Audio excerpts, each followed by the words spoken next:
ਪੰਜਾਬੀ ਸਾਹਿਤ ਚੈਨਲ 'ਤੇ ਸਾਰਿਆਂ ਦਾ ਸਵਾਗਤ ਹੈ। ਆਧੁਨਿਕ ਪੰਜਾਬੀ ਕਾਵਿ ਵਿੱਚ ਆਧੁਨਿਕ ਪੰਜਾਬੀ ਕਵੀਆਂ ਬਾਰੇ ਕਰ ਰਹੇ ਸੀ। ਪਹਿਲੇ ਦੌਰ ਦੇ ਕਵੀ ਕਰ ਲਏ ਸੀ। ਪਹਿਲੇ ਦੌਰ ਦੇ ਕਵੀਆਂ ਵਿੱਚ ਭਾਈ ਵੀਰ ਸਿੰਘ, ਧਨੀ ਰਾਮ ਚਾਤ੍ਰਿਕ, ਪ੍ਰੋਫੈਸਰ ਪੂਰਨ ਸਿੰਘ, ਚਰਨ ਸਿੰਘ ਸ਼ਹੀਦ, ਇਹ 4 ਕਵੀ। ਦੂਜੇ ਦੌਰ ਦੇ ਕਵੀਆਂ ਵਿੱਚ ਦੀਵਾਨ ਸਿੰਘ ਕਾਲੇ ਪਾਣੀ, ਹੀਰਾ ਸਿੰਘ ਦਰਦ, ਨੰਦ ਲਾਲ ਨੂਰਪੁਰੀ, ਪ੍ਰੀਤਮ ਸਿੰਘ ਸਫੀਰ, ਵਿਧਾਤਾ ਸਿੰਘ ਤੀਰ, ਇਹ ਕਰ ਲਏ ਸੀ ਦੂਸਰੇ ਦੌਰ ਦੇ ਕਵੀ।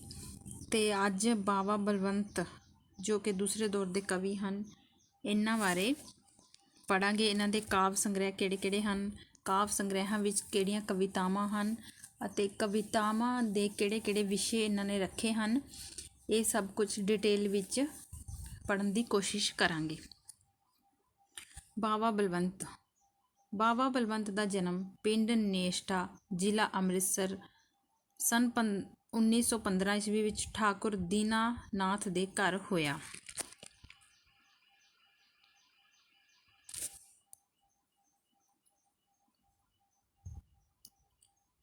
ਇਹਨਾਂ ਦਾ ਬਚਪਨ ਦਾ ਨਾਮ ਮੰਗਲ ਸੇਨ ਸੀ। ਆਪ ਦੀ ਮਾਤਾ ਜੀ ਆਪ ਨੂੰ ਕੂੜਾ ਮਲਾਹ ਕੇ ਬੁਲਾਉਂਦੀ ਸੀ। ਆਪ ਨੇ ਮੁੱਢਲੀ ਸਿੱਖਿਆ ਆਪਣੇ ਪਿਤਾ ਕੋਲੋਂ ਹੀ ਗ੍ਰਹਿਣ ਕੀਤੀ, ਜਿਨ੍ਹਾਂ ਨੇ ਆਪ ਨੂੰ ਸ਼ਾਹਨਾਮਾ, ਗੁਲਿਸਤਾਂ, ਬੋਸਤਾਂ, ਸਿਕੰਦਰਨਾਮਾ ਵਰਗੀਆਂ ਪੁਸਤਕਾਂ ਪੜ੍ਹਾਈਆਂ। ਇਸ ਉਪਰੰਤ ਆਪ ਨੂੰ ਮੁਨਿਮੀ ਦਾ ਕੰਮ ਸਿੱਖਣ ਲਈ ਭੇਜਿਆ ਗਿਆ, ਜਿੱਥੇ ਆਪ ਨੇ ਲੰਡਿਆਂ ਦੀ ਪੜ੍ਹਾਈ ਵੀ ਕੀਤੀ। ਆਪ ਨੇ ਮਹਾਨਾਚ, ਅਮਰ ਗੀਤ, ਜਵਾਲਾਮੁਖੀ, ਬੰਦਰਗਾਹ, ਕਾਵਿ ਸਾਗਰ ਅਤੇ ਇੱਕ 94ਵਾਂ ਸੰਗ੍ਰਹਿ ਸੁਗੰਧ ਸਮੀਰ, ਇਹ ਸਾਰੇ ਕਾਵਿ ਸੰਗ੍ਰਹਿ ਪੰਜਾਬੀ ਸਾਹਿਤ ਦੀ ਝੋਲੀ ਵਿੱਚ ਪਾਏ।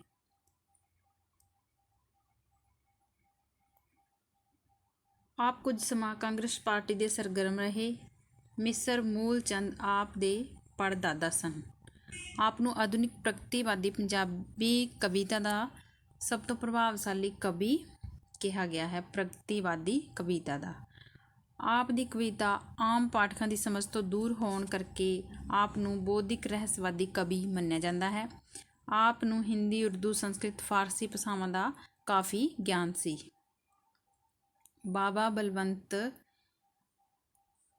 ਜੀ ਦੀ ਕਵਿਤਾ ਵਿੱਚ ਅਧਿਆਤਮਕਤਾ, ਮਾਨਵਤਾ, ਰਾਸ਼ਟਰੀਅਤਾ, ਪ੍ਰਕਿਰਤੀ ਚਿੱਤਰਨ, ਮਿਥਿਹਾਸ, ਪ੍ਰੀਤ, ਵਿਅੰਗ ਆਦਿ ਰੰਗ ਵੇਖੇ ਜਾਂਦੇ ਹਨ ਅਤੇ ਪਿਆਰ ਨੂੰ ਜੀਵਨ ਦੀ ਸਰਵੋਤਮ ਵਸਤੂ ਮੰਨਿਆ ਹੈ।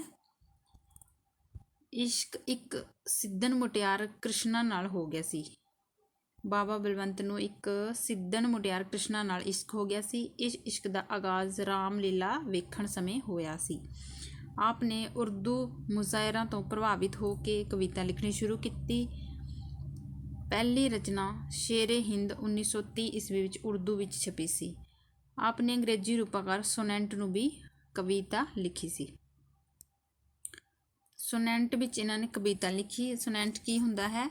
ਅੰਗਰੇਜ਼ੀ ਕਾਵਿ ਦਾ ਵਿਸ਼ੇਸ਼ ਰੂਪ ਹੈ। ਸੋਨੈਂਟ ਅੰਗਰੇਜ਼ੀ ਕਾਵਿ ਦਾ ਵਿਸ਼ੇਸ਼ ਰੂਪ ਹੈ, ਜਿਸ ਵਿੱਚ 8 + 6 14 ਪੰਕਤੀਆਂ ਹੁੰਦੀਆਂ ਹਨ। 8 ਪੰਕਤੀਆਂ ਵਿੱਚ ਕਵੀ ਮਨੁੱਖੀ ਜੀਵਨ ਤਸਵੀਰ ਪੇਸ਼ ਕਰਦਾ ਹੈ ਅਤੇ ਪਿਛਲੀਆਂ 6 ਪੰਕਤੀਆਂ ਵਿੱਚ ਤਸਵੀਰ ਬਾਰੇ ਨਿਰਣਾ ਕੱਢਦਾ ਹੈ। ਪਹਿਲੀ ਪੰਕਤੀ ਦਾ ਤੁਕਾਂਤ ਚੌਥੀ ਪੰਕਤੀ ਨਾਲ ਮੇਲ ਖਾਂਦਾ ਹੈ।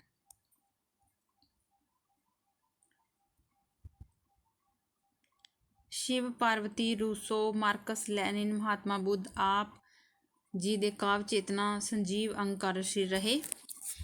ਆਪ ਨੂੰ ਪੰਜਾਬੀ ਵਿੱਚ ਕਾਵਿ ਰਚਨਾ ਦੀ ਮੁੱਢਲੀ ਪ੍ਰੇਰਨਾ ਦੇਵੀਦਾਸ ਹਿੰਦੀ ਤੋਂ ਪ੍ਰਾਪਤ ਹੋਈ ਸੀ ਅਤੇ ਇਸ ਤੋਂ ਇਲਾਵਾ ਸੁਜਾਨ ਸਿੰਘ, ਈਸ਼ਵਰ ਚਿੱਤਰਕਾਰ, ਅਮਰ ਸਿੰਘ, ਕਬਰਪੁੱਟ, ਡਾਕਟਰ ਹਰਚਰਨ ਸਿੰਘ ਪ੍ਰੇਰਨਾ ਸਰੋਤ ਸੀ ਆਪ ਜੀ ਦੇ।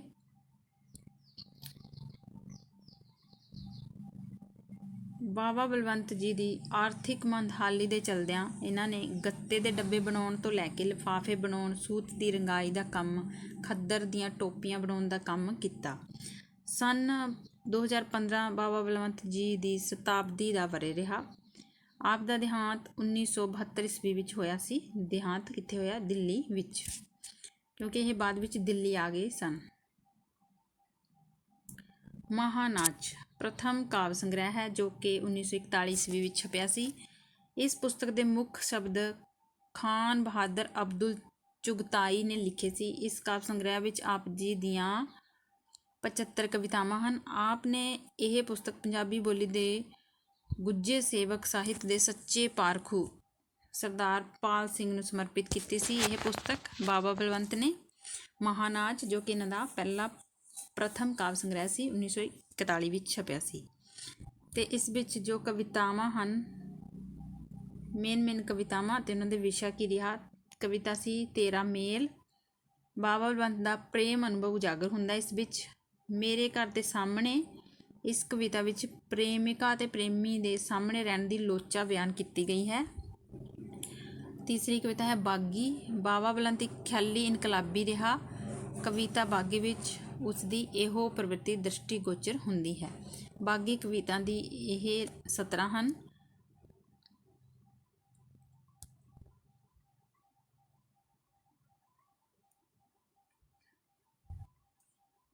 ਦੂਰ ਇੱਕ ਵਹਿਲੀ ਖੜੀ ਨਾਰੀ ਦੀ ਤਰਾਸਦੀ ਸਥਿਤੀ ਨੂੰ ਵਿਅੰਗਾਤਮਕ ਲਹਿਜੇ ਵਿੱਚ ਬਿਆਨ ਕੀਤਾ ਗਿਆ ਹੈ।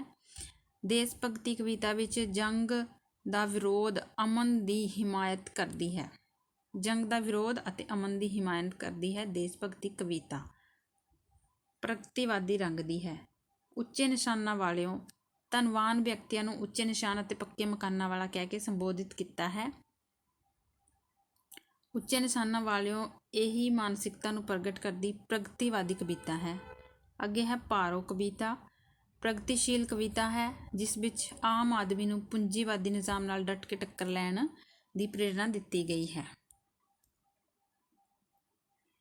ਅਗਲਾ ਜੋ ਕਾਵਿ ਸੰਗ੍ਰਹਿ ਸੀ ਬਾਬਾ ਬਲਵੰਤ ਜੀ ਦਾ ਉਹ ਹੈ ਅਮਰ ਗੀਤ ਜੋ ਕਿ 1942 ਈਸਵੀ ਵਿੱਚ ਛਪੀ। ਇਹ ਕਾਵਿ ਸੰਗ੍ਰਹਿ ਆਪਣੇ ਮਹਾਨ ਚਿੱਤਰਕਾਰ ਖਾਨ ਬਹਾਦਰ ਅਬਦੁਲ ਰਹਿਮਾਨ ਚੁਗਤਾਈ ਨੂੰ ਸਮਰਪਿਤ ਕੀਤਾ। ਜੋ ਪਹਿਲਾ ਕਾਵਿ ਸੰਗ੍ਰਹਿ ਸੀ ਉਹ ਵੀ ਜੋ ਲਾਹੌਰ ਦੇ ਨਿਵਾਸੀ ਸਨ। ਚੁਗਤਾਈ ਬਾਵੇ ਦੀ ਇਸ ਪੁਸਤਕ ਦੇ ਆਰੰਭ ਵਿੱਚ ਲਿਖਦਾ ਹੈ ਬਾਬਾ ਸ਼ਾਇਰ ਰਾਂਝਾ ਸਭ ਦਾ ਸਾਂਝਾ ਹੈ। ਇਸ ਪੁਸਤਕ ਦੀ ਭੂਮਿਕਾ ਪਾਲ ਸਿੰਘ ਨੇ ਲਿਖੀ ਸੀ। ਇਸ ਕਾਵਿ ਸੰਗ੍ਰਹਿ ਦੀਆਂ ਕੁਝ ਕਵਿਤਾਵਾਂ ਦੇ ਵਿਸ਼ੇਸ਼ ਤਰ੍ਹਾਂ ਹਨ। ਪਿੱਪਲ ਦੀਆਂ ਛਾਵਾਂ। ਇਸ ਕਵਿਤਾ ਰਾਹੀਂ ਕਵੀ ਨੇ ਇਹ ਦਰਸਾਉਣ ਦਾ ਯਤਨ ਕੀਤਾ ਹੈ ਕਿ ਜੇਕਰ ਮਨੁੱਖ ਕੁਦਰਤੀ ਤਬਦੀਲੀ ਦੇ ਇੰਤਜ਼ਾਰ ਦੇ ਨਾਲ ਖੁਦ ਵੀ ਗਤੀਸ਼ੀਲ ਰਹੇ ਅਤੇ ਕੋਸ਼ਿਸ਼ ਕਰੇ ਤਾਂ ਉਹ ਆਪਣੇ ਆਪ ਨੂੰ ਅਤੇ ਸਮਾਜ ਨੂੰ ਬਦਲ ਸਕਦਾ ਹੈ। ਅਗਲੀ ਕਵਿਤਾ ਹੈ ਕਾਫਲਾ। ਇਸ ਕਵਿਤਾ ਰਾਹੀਂ ਕਵੀ ਨੇ ਦਰਸਾਇਆ ਕਿ ਪ੍ਰਗਤੀ ਉਹਨਾਂ ਸਾਹਸੀ ਲੋਕਾਂ ਨੂੰ ਹੀ ਮਿਲਦੀ ਹੈ ਜੋ ਨਿਰੰਤਰ ਗਤੀਸ਼ੀਲ ਰਹਿੰਦੇ ਹਨ। ਕਾਫਲਾ ਕਵਿਤਾ ਦੀਆਂ ਪ੍ਰਮੁੱਖ ਸਤਰਾਂ ਹਨ। ਆਏ ਹਨ ਸਾਡੇ ਪਿੰਡ ਲਾਗੇ ਜਾਗੋ ਜੇ ਨਹੀਂ ਜਾਗੇ ਵੱਖ ਸੂਰਤ 'ਤੇ ਵੀ ਹਨ ਸਭ ਮਿਲੇ ਜੁਲੇ ਚਲੋ ਚਲੋ ਕਾਫਲੇ ਵਾਲੇ ਚਲੇ ਚਲੇ। ਇਹ ਕਾਫਲਾ ਕਵਿਤਾ। ਨਵੇਂ ਸੁਪਨੇ। ਆਮ ਆਦਮੀ ਦੇ ਸੰਤੁਲਿਤ ਜੀਵਨ ਲਈ ਇਹ ਦੁਨੀਆ ਅਨੁਕੂਲ ਨਹੀਂ ਹੈ ਇਹ ਦੱਸਿਆ ਹੈ ਨਵੇਂ ਸੁਪਨੇ ਕਵਿਤਾ ਵਿੱਚ। ਅਤੇ ਜੀਵਨ ਦੀ ਹਰ ਸਥਿਤੀ ਹਰ ਧਰਾਤਲ ਨੂੰ ਬਦਲਣ ਦੀ ਲੋਚਾ ਕਰਦੀ ਹੈ। ਬੇਨਾਮ ਫੂਲ। ਇਸ ਕਵਿਤਾ ਰਾਹੀਂ ਕਵੀ ਨੇ ਮਨੁੱਖ ਦੇ ਬੇਹ ਪਹਿਚਾਨ ਹੋਣ ਦੇ ਦਰਦ ਨੂੰ ਬਿਆਨ ਕੀਤਾ ਹੈ। ਜੋ ਇਨਸਾਨ ਬੇਹ ਪਹਿਚਾਨ ਹੈ ਜਿਸ ਦੀ ਕੋਈ ਪਹਿਚਾਨ ਨਹੀਂ। ਅਗਲਾ ਕਾਵਿ ਸੰਗ੍ਰਹਿ ਹੈ ਜਵਾਲਾਮੁਖੀ ਜੋ ਕਿ 1943 ਈਸਵੀ ਵਿੱਚ ਛਪਿਆ ਸੀ।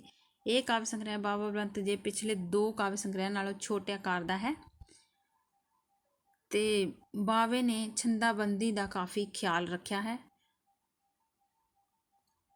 ਦੂਜੇ ਵਿੱਚ ਉਸਦਾ ਪ੍ਰਗੀਤਕ ਅੰਸ਼ ਕਾਫੀ ਉਭਰਿਆ ਹੈ ਪਰੰਤੂ ਬਾਵੇ ਨੇ ਕਾਫੀ ਖੁੱਲ੍ਹਤਾ ਤੋਂ ਕੰਮ ਲਿਆ ਹੈ। ਇਸ ਕਾਵਿ ਸੰਗ੍ਰਹਿ ਵਿੱਚ ਉਸਨੇ ਟਰਾਟਸਕੀ ਰੈਲਫ ਵਾਕਸ ਆਇਨਸਟਾਈਨ ਵਰਗੇ ਯੁੱਗ ਪੁਰਖਾਂ ਬਾਰੇ ਵਿਅਕਤਿਕ ਚਿੱਤਰ ਵੀ ਉਲੀਕੇ ਹਨ। ਇਹਨਾਂ ਬਾਰੇ ਕਵਿਤਾਵਾਂ ਲਿਖੀਆਂ ਹਨ ਇਸ ਕਾਵਿ ਸੰਗ੍ਰਹਿ ਵਿੱਚ ਜਵਾਲਾਮੁਖੀ ਵਿੱਚ। ਇਸ ਦੇ ਅੰਤਰਗਤ ਕਵੀ ਦੀਆਂ 28 ਕਵਿਤਾਵਾਂ ਇਸ ਵਿੱਚ ਹਨ। ਇੱਕ ਇਸ ਵਿੱਚ ਕਵਿਤਾ ਹੈ ਦੇਸ਼। ਇਸ ਕਵਿਤਾ ਰਾਹੀਂ ਕਵੀ ਨੇ ਉਸ ਦੇਸ਼ ਦੀ ਕਲਪਨਾ ਕੀਤੀ ਹੈ ਜਿੱਥੇ ਕਿ ਕਿਰਤੀਆਂ ਕਿਸਾਨਾਂ ਅਤੇ ਉਹਨਾਂ ਦੀ ਮਿਹਨਤ ਦਾ ਮੁੱਲ ਪਾਇਆ ਜਾਵੇ। ਅੱਗੇ ਕਵਿਤਾ ਹੈ ਤੇਰੀ ਕੌਣ ਸੁਣੇ। ਇਸ ਕਵਿਤਾ ਵਿੱਚ ਪੂੰਜੀਵਾਦ ਨਿਜ਼ਾਮ ਦੀ ਤਸਵੀਰ ਨੂੰ ਪੇਸ਼ ਕੀਤਾ ਗਿਆ ਹੈ। ਅਜਿਹੇ ਨਿਜ਼ਾਮ ਹਰ ਸ਼ਖਸ ਦੇ ਹਿੱਤ ਦੂਸਰੇ ਹਿੱਤਾਂ ਨਾਲ ਟਕਰਾਉਣ ਲਈ ਟਕਰਾਉਣ ਲੱਗ ਪੈਂਦੇ ਹਨ। ਇਹ ਤੇਰੀ ਕੌਣ ਸੁਣੇ ਵਿੱਚ ਵਿਸ਼ਾ ਰੱਖਿਆ ਹੈ। ਅੱਗੇ ਹੈ ਜਵਾਨੀ ਕਵਿਤਾ। ਇਸ ਕਵਿਤਾ ਰਾਹੀਂ ਕਵੀ ਨੇ ਪਹਿਲੇ ਵਿਸ਼ਵ ਯੁੱਧ ਤੋਂ ਮਗਰੋਂ ਪੈਦਾ ਹੋਈ ਬੇਕਾਰੀ ਅਤੇ ਬੇਰੁਜ਼ਗਾਰੀ ਦੇ ਸੰਤਾਪ ਨੂੰ ਦਰਸਾਇਆ ਹੈ। ਅੱਗੇ ਕਵਿਤਾ ਹੈ ਹਰਾਮੀ। ਹਰਾਮੀ ਜੋ ਕਵਿਤਾ ਹੈ ਇਨਕਲਾਬੀ ਵਿਚਾਰਾਂ ਵਾਲੀ ਕਵਿਤਾ ਰਾਹੀਂ ਕਵੀ ਨੇ ਇਹ ਸਮਝਾਉਣ ਦਾ ਯਤਨ ਕੀਤਾ ਹੈ ਕਿ ਕੋਈ ਵੀ ਬੱਚਾ ਨਜਾਇਜ਼ ਨਹੀਂ ਹੁੰਦਾ, ਉਹ ਪ੍ਰਕਿਰਤੀ ਦੇ ਨਿਯਮਾਂ ਅਨੁਸਾਰ ਹੀ ਜਨਮ ਲੈਂਦਾ ਹੈ। ਅਨੋਖਾ ਖੁਦਾ। ਇਸ ਕਵਿਤਾ ਰਾਹੀਂ ਕਵੀ ਨੇ ਈਸ਼ਵਰ ਦੇ ਪਾਖੰਡ ਨੂੰ ਪੂਜਣ ਵਾਲੇ ਪੁਜਾਰੀਆਂ ਤੇ ਨਿਸ਼ਾਨਾ ਕੱਸਿਆ ਹੈ। ਪਾਖੰਡ ਨੂੰ ਪੂਜਣ ਵਾਲੇ ਪੁਜਾਰੀਆਂ ਤੇ ਨਿਸ਼ਾਨਾ ਕੱਸਿਆ ਹੈ। ਇਸ ਕਵਿਤਾ ਰਾਹੀਂ ਉਹ ਇਹ ਸਿੱਟਾ ਕੱਢਦਾ ਹੈ ਕਿ ਸ਼ਾਇਦ ਰੱਬ ਨਾਮ ਦੀ ਕੋਈ ਸ਼ਕਤੀ ਹੈ ਹੀ ਨਹੀਂ। ਅਗਲਾ ਜੋ ਕਾਵਿ ਸੰਗ੍ਰਹਿ ਹੈ ਬੰਦਰਗਾਹ, ਜੋ 1951 ਈਸਵੀ ਵਿੱਚ ਛਪਿਆ ਸੀ। 1947 ਤੋਂ ਮਗਰੋਂ ਬਾਬਾ ਬਲਵੰਤ ਪਹਿਲਾ ਕਾਵਿ ਸੰਗ੍ਰਹਿ ਹੈ। 47 ਤੋਂ ਬਾਅਦ ਇਹ ਪਹਿਲਾ ਕਾਵਿ ਸੰਗ੍ਰਹਿ ਹੈ। ਇਸ ਦੇ ਅੰਤਰਗਤ 39 ਕਵਿਤਾਵਾਂ, ਗੀਤ, ਗਜ਼ਲ ਸੰਗ੍ਰਹਿਤ ਕੀਤੇ ਗਏ ਹਨ। ਬਾਬਾ ਬਲਵੰਤ ਨੇ ਕਾਵਿ ਅਨੁਭਵ ਉੱਪਰ ਮਹਾਨ ਕਵੀ ਰਵਿੰਦਰਨਾਥ ਟੈਗੋਰ, ਮਹਾਦੇਵੀ ਵਰਮਾ, ਜੈ ਸ਼ੰਕਰ ਪ੍ਰਸਾਦ, ਮੁਹੰਮਦ ਇਕਬਾਲ ਦਾ ਬੜਾ ਪ੍ਰਭਾਵ ਦੇਖਿਆ ਹੈ ਇਸ ਕਾਵਿ ਸੰਗ੍ਰਹਿ ਵਿੱਚ। ਉਸਦੇ ਕਾਵਿ ਅਨੁਭਵ ਉੱਪਰ ਗੁਰਮਤਿ ਕਾਵਿ, ਸੂਫੀ ਕਾਵਿ, ਭਾਈ ਵੀਰ ਸਿੰਘ, ਧਨੀ ਰਾਮ ਚਾਤ੍ਰਿਕ, ਪੂਰਨ ਸਿੰਘ ਪ੍ਰਭਾਵ ਜੋ ਹੈ ਦ੍ਰਿਸ਼ਟੀਗੋਚਰ ਹੋਇਆ ਹੈ। ਜੇਕਰ ਕਾਵਿ ਸੰਗ੍ਰਹਿ ਬੰਦਰਗਾਹ ਦੀ ਗੱਲ ਕਰੀਏ ਤਾਂ ਇਸ ਵਿੱਚ ਉਸਨੇ ਨਜ਼ਮ ਵੱਲ ਵਧੇਰੇ ਰੁਚੀ ਦਿਖਾਈ ਹੈ। ਨਜ਼ਮ ਦੇ ਮਿਜ਼ਾਜ ਨੂੰ ਪ੍ਰਗਤੀਵਾਦੀ ਅਤੇ ਲੋਕ ਹਿਤਕਾਰੀ ਮੰਨਿਆ ਹੈ। ਬੰਦਰਗਾਹ ਕਾਵਿ ਸੰਗ੍ਰਹਿ ਵਿਚਲੀਆਂ ਉਸਦੀਆਂ ਕੁਝ ਨਜ਼ਮਾਂ ਇਸ ਤਰ੍ਹਾਂ ਹਨ।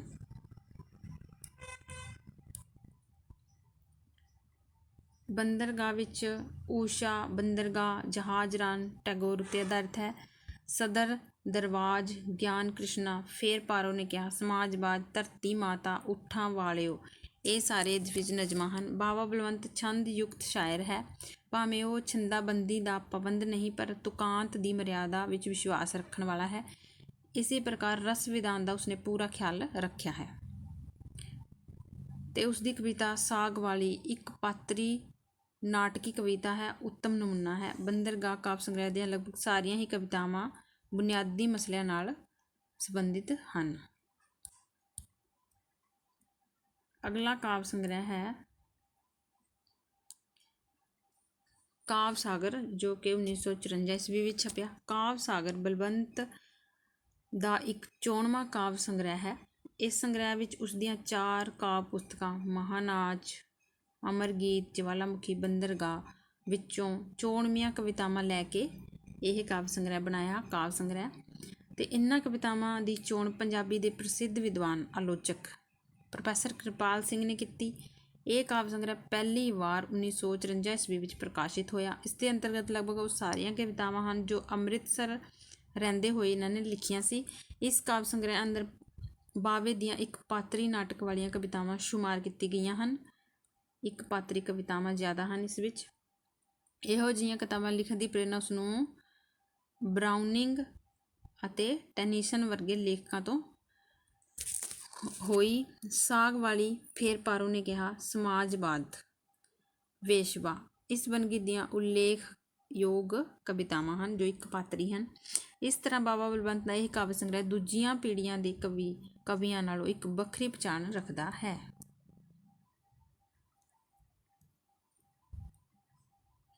ਅਗਲਾ ਕਾਵਿ ਸੰਗ੍ਰਹਿ ਹੈ ਸੁਗੰਧ ਸਮੀਰ, ਜੋ ਕਿ 1959 ਈਸਵੀ ਵਿੱਚ ਛਪਿਆ। ਇਹ ਕਾਵਿ ਸੰਗ੍ਰਹਿ ਬਾਬਾ ਬਲਵੰਤ ਦੇ ਕਾਵਿ ਲੋਕ ਦਾ ਆਖਰੀ ਮੀਲ ਪੱਥਰ ਹੈ। ਇਸ ਸੰਗ੍ਰਹਿ ਦੀ ਪ੍ਰਕਾਸ਼ਨਾ ਤੋਂ ਕੁਝ ਵਰ੍ਹੇ ਪਹਿਲਾਂ ਉਹ ਅੰਮ੍ਰਿਤਸਰ ਛੱਡ ਕੇ ਦਿੱਲੀ ਪਹੁੰਚ ਗਏ ਸੀ। ਇਸ ਲਈ ਇਸ ਕਾਵਿ ਸੰਗ੍ਰਹਿ ਵਿੱਚ ਸੰਕਲਿਤ ਬਹੁਤ ਸਾਰੀਆਂ ਕਵਿਤਾਵਾਂ ਦਿੱਲੀ ਵਿੱਚ ਲਿਖੀਆਂ ਗਈਆਂ। ਤੇ ਇਸ ਸੰਗ੍ਰਹਿ ਦੀਆਂ ਬਹੁਤ ਕਵਿਤਾਵਾਂ ਉੱਪਰ ਸੂਝਵਾਦੀ ਰੰਗਤ ਚੜ੍ਹੀ ਹੋਈ ਹੈ। ਸੂਝਵਾਦੀ ਪ੍ਰਵਿਰਤੀ ਦੀਆਂ ਕਵਿਤਾਵਾਂ 19ਵੀਂ ਸਦੀ ਵਿੱਚ ਲਿਖੀਆਂ ਜਾਣ ਲੱਗੀਆਂ ਸਨ। ਸੁਗੰਧ ਸਮੀਰ ਕਾਵਿ ਸੰਗ੍ਰਹਿ ਨੂੰ ਸੂਝਵਾਦੀ ਕਾਵਿ ਸੰਗ੍ਰਹਿ ਦੀ ਸ਼੍ਰੇਣੀ ਵਿੱਚ ਸ਼ਾਮਿਲ ਕੀਤਾ ਗਿਆ ਹੈ।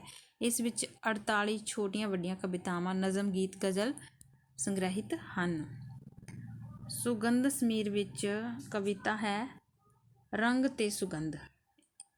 ਇਸ ਭਾਗ ਵਿੱਚ ਬਾਵੇ ਨੇ ਪ੍ਰੇਮ ਅਨੁਭਵ ਦੀਆਂ ਸਮ੍ਰਿਤੀਆਂ ਅਨੁਭੂਤੀਆਂ ਨੂੰ ਤਰਾਸ਼ਿਆ ਹੈ। ਇਸ ਦੌਰ ਤੱਕ ਉਸ ਪਹੁੰਚ ਕੇ ਬਾਵੇ ਦੇ ਮਨ ਵਿੱਚ ਪ੍ਰੇਮ ਦੀ ਦੁਖਦਾਈ ਕਸ਼ਕ ਦਾ ਉਦਾਤੀਕਰਨ ਹੋ ਗਿਆ। ਇਸ ਸੰਦਰਭ ਵਿੱਚ ਉਸ ਦੀ ਕਵਿਤਾ ਉਸ ਪਾਰ ਅਤੇ ਰਾਤ ਰਾਣੀ ਦੀ ਸੁਗੰਧ ਨੂੰ ਵੇਖਿਆ ਜਾ ਸਕਦਾ ਹੈ। ਸਦਾਬਹਾਰ ਕਵਿਤਾ ਕਵੀ ਨੇ ਦਿੱਲੀ ਦੀਆਂ ਵਿਰਾਸਤੀ ਇਮਾਰਤਾਂ ਨੂੰ ਕਾਵਿਬੰਦ ਕੀਤਾ ਹੈ। ਲਾਲ ਕਿਲ੍ਹਾ ਨਾਮਕ ਕਵਿਤਾ ਇਸੇ ਸੰਦਰਭ ਵਿੱਚ ਹੈ। ਸਦਾਬਹਾਰ ਵਿੱਚ ਉਸਨੇ ਵਿਰਾਸਤੀ ਇਮਾਰਤਾਂ ਬਾਰੇ ਲਿਖਿਆ ਹੈ ਅਤੇ ਲਾਲ ਕਿਲ੍ਹਾ ਵੀ ਇਸੇ ਤਰ੍ਹਾਂ ਦੀ ਕਵਿਤਾ ਹੈ। ਅਗਲੀ ਹੈ ਯੁੱਗ ਚੇਤਨਾ। ਇਸ ਭਾਗ ਵਿੱਚ ਬਾਵੇ ਨੇ ਆਪਣੇ ਪੁਰਾਣੇ ਪ੍ਰਗਤੀਵਾਦੀ ਦੌਰ ਦਾ ਪੁਨਰ ਲੇਖਨ ਕੀਤਾ ਹੈ। ਪ੍ਰਗਤੀਵਾਦੀ ਦੌਰ ਦਾ ਪੁਨਰ ਲੇਖਨ ਯੁੱਗ ਚੇਤਨਾ ਵਿੱਚ। ਇਸ ਭਾਗ ਵਿੱਚ ਉਸਨੇ 10 ਕਵਿਤਾਵਾਂ ਲਿਖੀਆਂ ਹਨ। ਫੁੱਲ ਜੋ ਮੁਰਝਾ ਗਏ ਇਸ ਭਾਗ ਦੀ ਪਹਿਲੀ ਕਵਿਤਾ ਹੈ। ਉਸਨੇ ਦਰਸਾਇਆ ਹੈ ਕਿ ਹਰ ਯੁੱਗ ਨਵੇਂ ਫਲਸਫੇ ਦੀ ਜ਼ਰੂਰਤ ਹੁੰਦੀ ਹੈ। ਪੁਰਾਣੇ ਫਲਸਫੇ ਦੇ ਮਾਧਿਅਮ ਦੁਆਰਾ ਨਵੇਂ ਯੁੱਗ ਨੂੰ ਸੇਧ ਨਹੀਂ ਦਿੱਤੀ ਜਾ ਸਕਦੀ। ਨਵੀਨ ਆਸ਼ ਦੇ ਮਾਧਿਅਮ ਰਾਹੀਂ ਕਵੀ ਇਹ ਦਰਸਾਉਣਾ ਚਾਹੁੰਦਾ ਹੈ ਕਿ ਨਾ ਤਾਂ ਇਹ ਜ਼ਿੰਦਗੀ ਸੁਪਨਾ ਹੈ ਅਤੇ ਨਾ ਹੀ ਨਾਸ਼ਵਾਨ ਹੈ।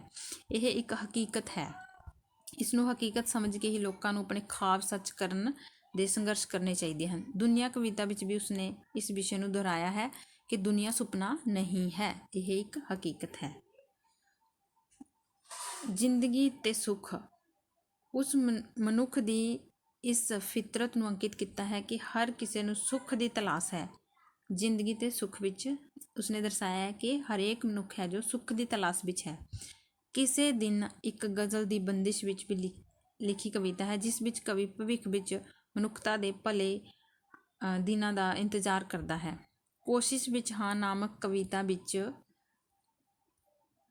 ਕਵੀ ਆਪਣੇ ਪੁਰਸ਼ਾਰਥ ਕੋਸ਼ਿਸ਼ ਵਿੱਚ ਹੈ ਕਵਿਤਾ ਹੈ ਜੋ ਉਸ ਵਿੱਚ ਆਪਣੇ ਪੁਰਸ਼ਾਰਥ ਆਪਣੇ ਲਕਸ਼ ਦਾ ਜ਼ਿਕਰ ਕਰਦਾ ਹੈ। ਇਸ ਨੂੰ ਉਸ ਦੀ ਹਉ ਕੇਂਦਰਿਤ ਕਵਿਤਾ ਆਖਿਆ ਜਾ ਸਕਦਾ ਹੈ। ਜੇ ਚਾਰਲੀ ਚੈਪਲਿਨ ਇੱਕ ਵਿਅਕਤੀਗਤ ਚਿੱਤਰ ਹੈ। ਇਸ ਵਿੱਚ ਕਵੀ ਦੱਸਦਾ ਹੈ ਕਿ ਚੈਪਲਿਨ ਦੇ ਹਾਸੇ ਅੰਤਾਂ ਦੀ ਪੀੜ ਛੁਪੀ ਹੋਈ ਹੈ। ਇਸ ਵਿੱਚ ਪੂੰਜੀਵਾਦ ਤੇ ਜ਼ੁਲਮ ਹੇਠ ਪਿਸ ਰਹੇ